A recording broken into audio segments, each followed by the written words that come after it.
que je regardais attentivement la programmation de Frisson en ce début d'année, je fus victime d'une véritable décharge électrique, une putain de crise cardiaque, un choc sismique qui m'interpelle toujours. Car l'air de rien, style je m'en balance au détour d'une programmation déjà riche, voilà que Frisson diffuse sans prévenir, là hop, vas-y que je t'entourloupe, un véritable film maudit, une perle rare qui n'est même pas sortie en DVD, le genre d'ovni enregistré séance tenante et qui aurait mérité qu'on en fasse davantage de pubs. Je parle bien sûr de The Keep, alias La Forteresse Noire du grand Michael Mann, avec Jürgen Prochnow, Scott Glenn et Gabriel Byrne. À l'heure où je vous parle, une édition DVD du film joue toujours l'Arlésienne, sans bonus ni scène coupée, alors que le film, charcuté par la Paramount avant sa sortie en 1983, ne cesse d'être diffusé sur les télés américaines dans des versions tronquées, toutes différentes. Comme quoi, certains films sont perpétuellement victimes du mépris hallucinant de leurs ayants droit, quand bien même leurs auteurs sont depuis célébrés.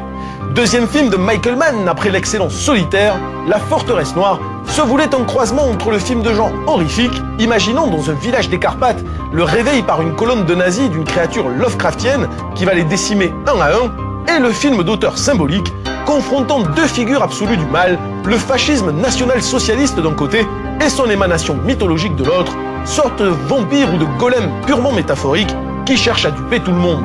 Au milieu de tout ça, la présence d'un savant juif et de sa fille finit de boucler une dramaturgie hautement allégorique, questionnant avec nuance et profondeur les enjeux philosophiques, historiques et religieux du XXe siècle.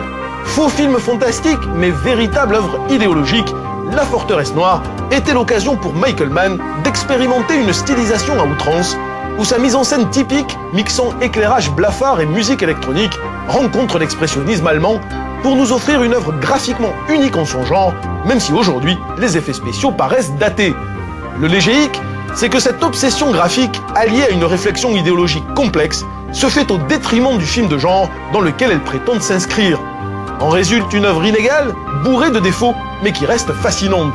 Une œuvre admirable dans son propos et dans sa recherche graphique, comme chaotique dans sa structure et dans sa narration. Seule la version originelle voulue par Michael Mann d'une durée de 3 heures pourrait nous éclairer davantage. Mais comme d'habitude, ce sont souvent les œuvres les plus importantes qui sont les plus dénaturées.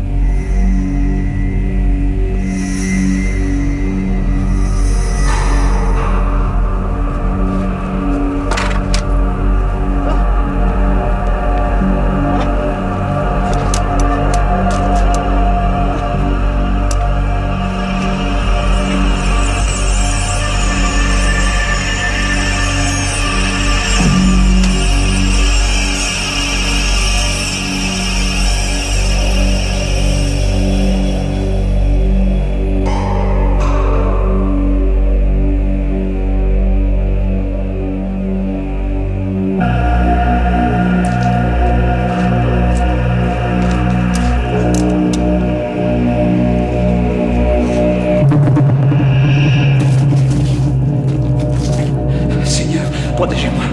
Protégez-moi.